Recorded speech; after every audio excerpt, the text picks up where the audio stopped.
on Clearing the Clutter Inside and Out, we're talking about the psychology of stuff.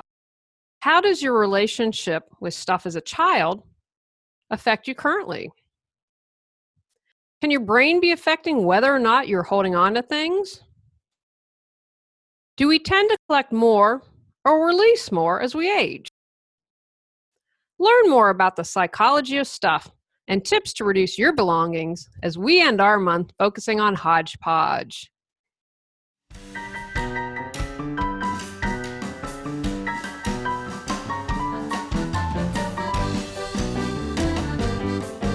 Ready to clear your clutter and share your gifts with the world? Every Tuesday at 1 p.m., join award-winning professional organizer, author, and certified life coach Julie Coraccio on Clearing the Clutter Inside and Out as she teaches you how to navigate the waters to declutter your life. Julie Coraccio destroys the box and examines clutter in all areas.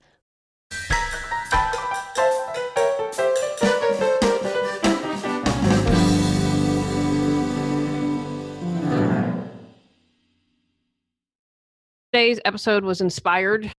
This had been on my list to talk about the psychology of stuff for a while. And this month, if you've listened to all the podcasts and the interview with Teresa, I started working with her and a little more scientific stuff. She called it reprogramming the brain. Would call it rewiring, and just made me want to explore that a little more, find out some more information. I also have to share a little funny note. So I record these episodes over a few days, and I'd recorded one and then went and saw Teresa, and I was kind of cracking up because I was telling her, I was talking about the neighbors and the trash, and as I'm recording it, I can feel myself getting agitated and annoyed, and I said, I don't want to waste my time on dumb stuff like that. So I just kind of had to chuckle because the podcast serves me as well, and hopefully it's serving you and supporting you, but I do pay attention, and I was laughing as I'm recording. I'm thinking, oh, this really is something, and made a mental note, you need to work with to kind of what's going on here. My hope with this subject for today's podcast is this might support a lot of people and put it in a context for that aha moment. However, I'd like to be very clear on this. It's not an excuse.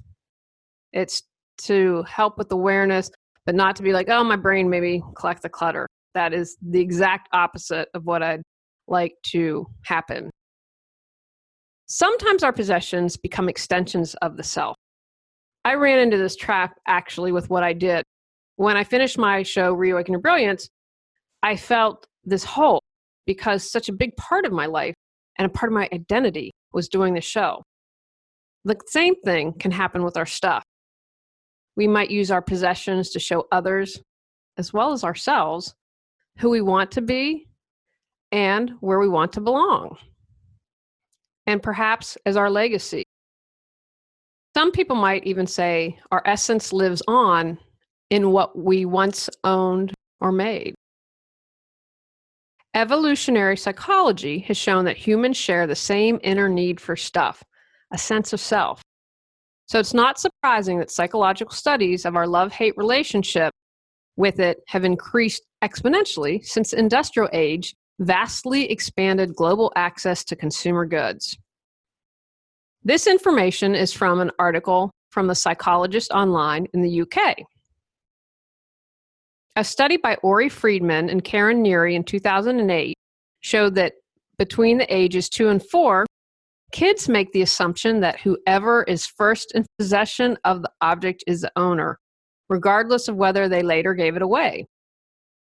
Kids get that they can own something by age 2, although it's not as complex as adults do. But I was fascinated by that. It's been a while. My nieces and nephew are older, and I can still remember my toy, even when they were younger. So it was fascinating to me that early on we get it about possessions. Ownership can create envy. Kids learn they'd like to have another child's toy, or they might feel it isn't just when they have to share with another.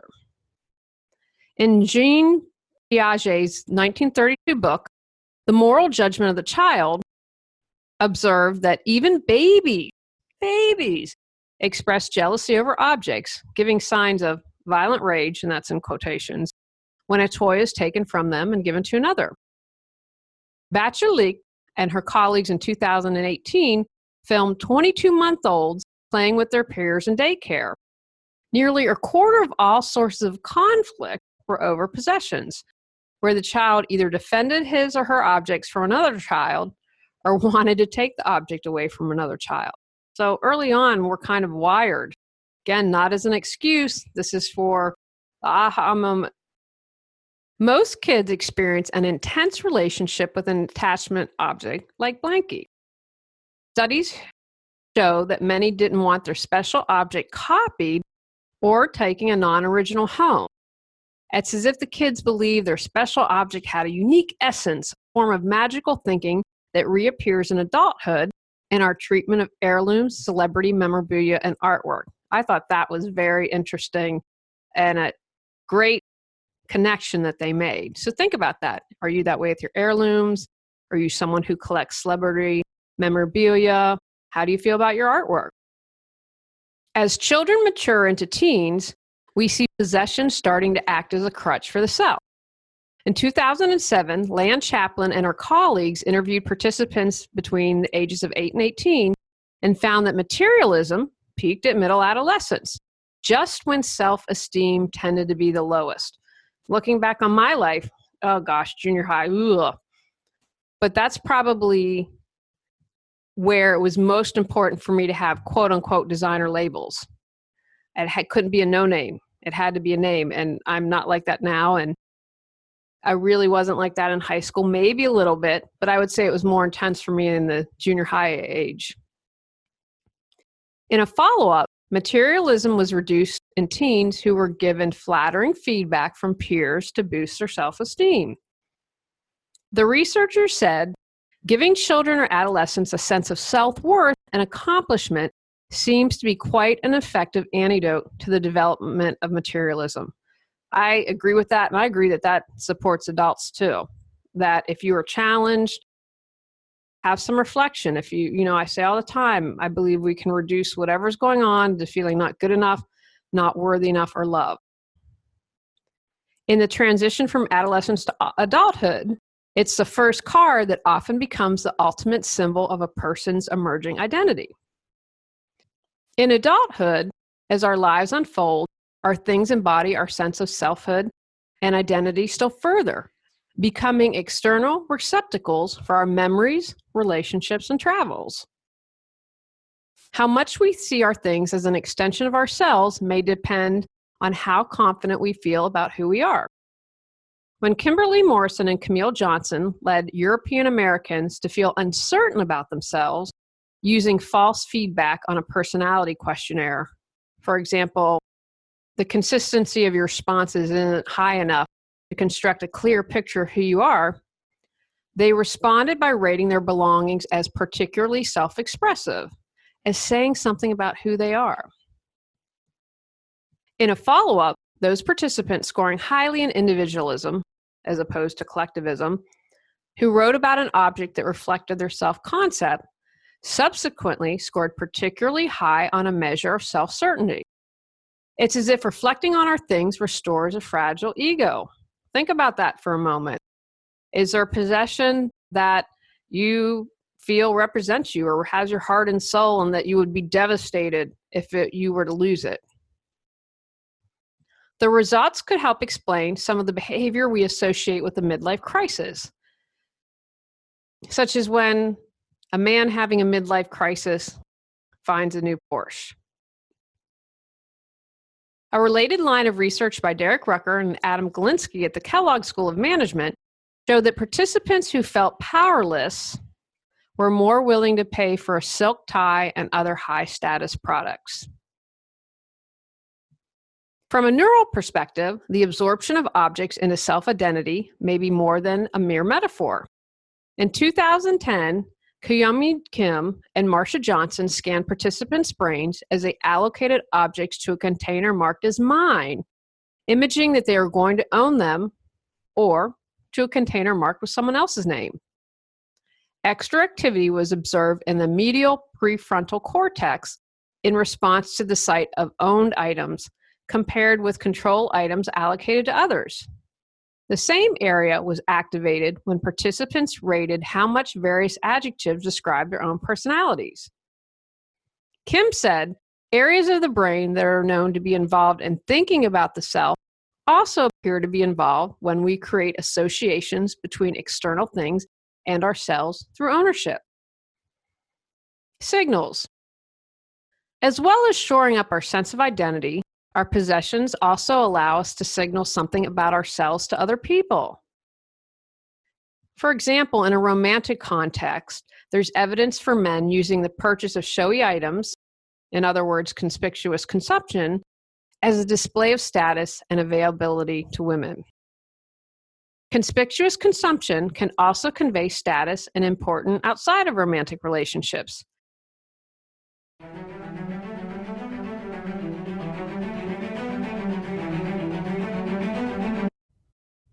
Anxious, exhausted, stressed out, losing your mind, ready to get your life back? Go to reawakenyourbrilliance.com to learn how Julie Coraccio can support you.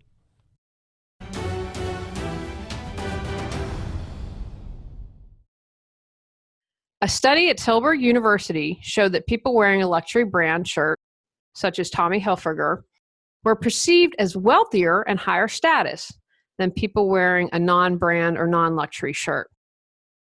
More successful at getting passerbys to complete a questionnaire, more likely to be given a job, and more successful at soliciting money for a charity, according to Nielsen and Mayers from 2011. Crucially, these effects were only present when it was clear that the wearer of the luxury shirt actually owned that shirt. The researchers found, insofar as luxury displays advertise nothing but wealth or possession in general, the ensuring benefits, particularly financial ones, can be considered perverse.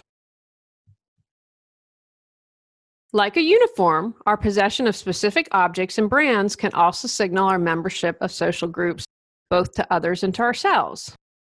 The success of the Apple brand has been attributed in part to people's desire to show that they belong to a consumer tribe with connotations of coolness. Increasingly, it seems people will do whatever it takes, be that queuing for hours or paying premium prices, in demonstration of their brand loyalty and membership. As our belongings accumulate, becoming more infused with our identities, so their preciousness increases. This is why I say do a purge every single year. If you keep that stuff out, you're less likely to have this happen. People whose things are destroyed in a disaster are traumatized, almost as if they're grieving the loss of their identities. Yet there are many times when people willfully dispose of things. This can often happen at a key juncture, such as moving homes during a divorce, and can be experienced as a chance for a new start. Old belongings are shed, fostering the emergence of a new identity. Later in life, older people don't just form bonds with their specific belongings. They seem to have an affection for brands from their youth. Usually this manifests in taste for music, books, films, and other entertainment from yesteryear, but the same has been shown for fashions and hairstyles. All right, guys, so when I'm in my 70s, you're going to have to check and please make sure I do not have an 80s hairdo. As with human relationships, the attachments to our things deepen with the passage of time. Elderly people are often surrounded by possessions that have followed them through good times and bad, across continents and back. In 2000, Linda Price at the University of Arizona and her colleagues interviewed 80 older people about their decisions regarding these special possessions. A common theme was the way cherished objects come to represent particular memories. Remember, I've talked about this, and I'd encourage you to check out the previous podcast where I specifically talk about memories and how we make the mistake of infusing an object with our memory when we have the memory in our heart and our head. These possessions can be a particular comfort for older people who have had to leave their homes and enter supervised residential care. And remember, you can still take things, but make sure they're the most precious. After a person dies, many of their most meaningful possessions become family heirlooms, seen by those left behind as forever containing the lost person's essence.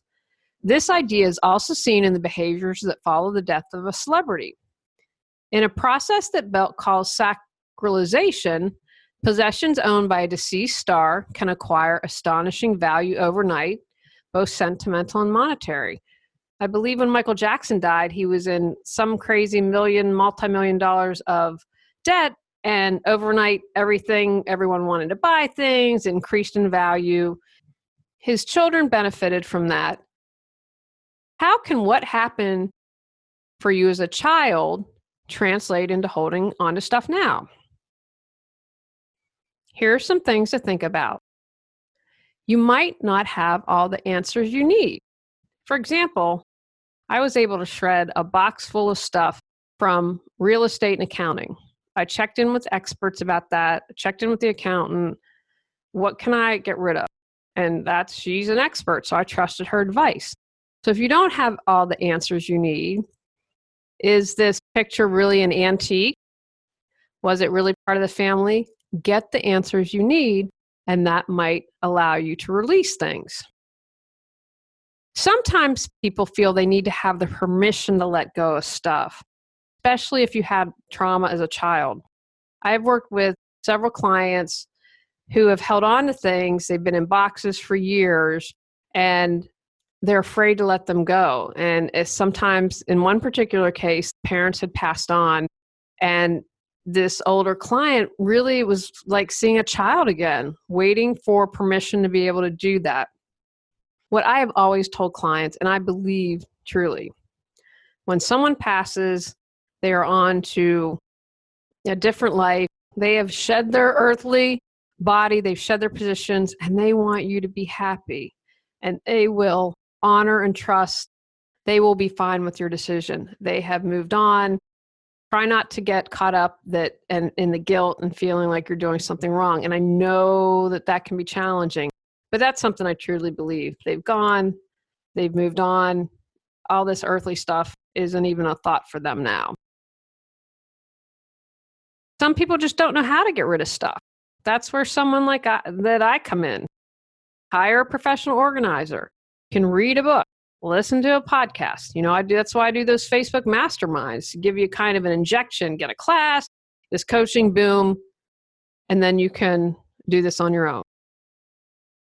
I've also seen sometimes where people have borrowed something and held on to it too long and are not sure what to do. I always say the best course of action is just return it.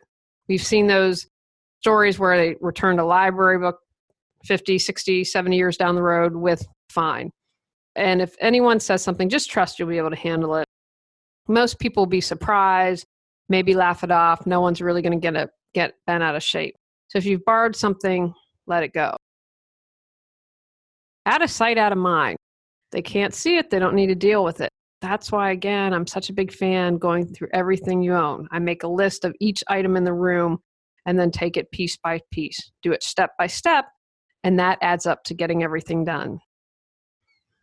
I hear this a lot. I might need it someday. And I always tell my clients, trust you will get what you need when you need it. Whatever your faith tradition is, trust you'll get what you need when you need it. And as I always view it, I view that and say that someone else needed it more, and I'm going to trust that it's going to get to the person that needs it more than I do. I'm an eco-organizer. I completely understand when people don't want to waste. I get that. If it's in good condition, donate it. There are charities out there that are doing lots of good work and that can find a good home for it. Recycle what you can. And what I tell people, if it's just torn and nasty, it just needs to go in the garbage can. Don't give something to someone that you wouldn't give to your own family or a close friend. Sentimentality is another challenge for people and not being able to let stuff go. Again, remember, I'd encourage you re-listen to that episode on memories, because don't make the mistake of putting the memory into the object. You have your memory in your heart and your head. And again, if someone's passed, trust that they're happier, enjoying life on the other side, and are not worried about their earthly possessions anymore. Someone might be overwhelmed. I get that. That's why my job and line of work exists. If you're overwhelmed, ask for support, whether it's professional or personal. But as I always say, just make sure it's a friend that's not judgmental, because a lot of times people will finally ask for help and then someone does something inadvertently many times, but then it kind of pushes them back even more. Don't know where to begin. You're completely overwhelmed. Where should I begin first? Well, what I always say to people, what's causing you the most stress is one example. I have a couple other, but that's one thing. If something's really stressing you out, like your mortgage needs to be paid, then you need to begin in the office to get that under control. Sometimes people say they're not ready, they're waiting for the right time, but that's just an excuse. There's never going to be a perfect time. You just have to put it on your calendar, write it down, and get started. Not a priority. I just started to mow the lawn. I've been trying to avoid it. First, mow the season. The grass has gotten a little high. I ran out of gas. And I was talking to my neighbor. I have an elderly neighbor. And I said, you know what? It's just not a priority right now. It'll get done within the next week. I'm not going to sweat it because I know what's important. Started to organize and got stuck? Need questions answered or customized solutions? Looking for a professional organizer to bounce ideas? Go to reawakenyourbrilliance.com to learn how Julie Coraccio can help. That's okay, but if it continues not to be a priority, then you need to have some accountability. You don't want it, if your home hasn't been cleared in 20, 35, 10 years, then that's a problem. You need to be able to go through things. So you need to figure out how to motivate yourself and make it a priority. And then finally, a fear of letting go. But remember, fear is false evidence appearing real. I have a little affirmation that I say, that I've been saying, I started yesterday. I release and let go of all that doesn't serve me. And that, again, ties back into trust. Trust that you'll get what you need when you need it. A lot of times our minds, our egos, our mental bodies create all these crazy fears that aren't real. So that's when the time to step back, take a deep breath. What's going on here? How can I flip this? And then ask for support and trust. How can you reverse the psychology of stuff? I encourage people start having experiences for birthdays, anniversary, Valentine's Day, instead of collecting more stuff. That's something you can become aware of, and you can consciously choose rather have an experience than get a tchotchke that I'm going to have to dust later. Collect memories. For example, when I travel, I always get a painting from where I travel. There's a lot of great street art right there, and it is a great memory. It puts something nice on my desk or on the walls, and it makes me happy to see that. So if I'm going to get something, it's something that brings me joy and that it adds to my house, it adds to my fulfillment, and it's not just something that has no random meaning, just like collecting Beanie Babies or something like that. Live in the present. In other words, ditch the dress you can't fit into. And that's hard, ladies, I know.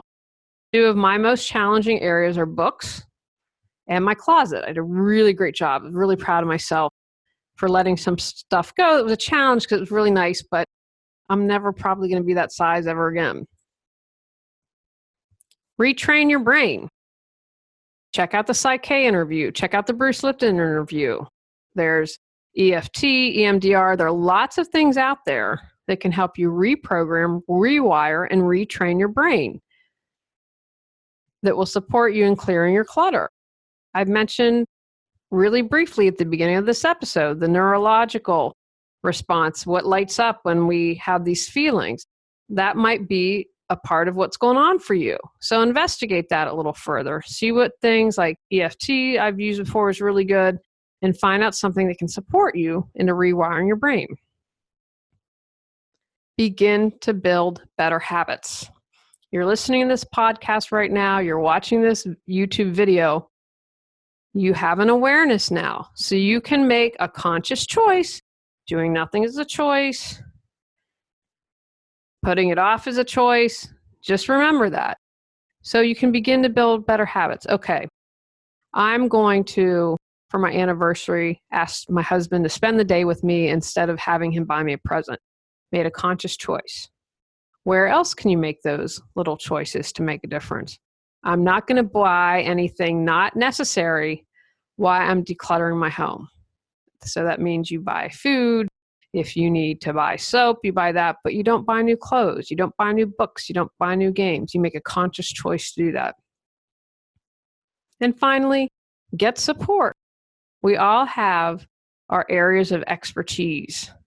If you're challenged in clearing your clutter and getting organized, then get support. You can hire someone like me. There are lots of options out there for you. But if you've been running around saying you're going to clear your clutter for a year or two and nothing's happened, then the take action should be to find support. Take actions from today's podcast. Spend time thinking about your childhood, adolescence, and your relationship to stuff. What is your relationship to stuff? What was your parents' relationship to stuff? How is that affecting you today? Examine what your relationship is to stuff right now. Has it changed from when you were younger? Create a plan to rethink your relationship to stuff and move forward on clearing your clutter. Begin to release stuff. Get help, watch a video, listen to a podcast, read a book, hire someone. Next month, we will be talking about 10-minute decluttering tips for summer.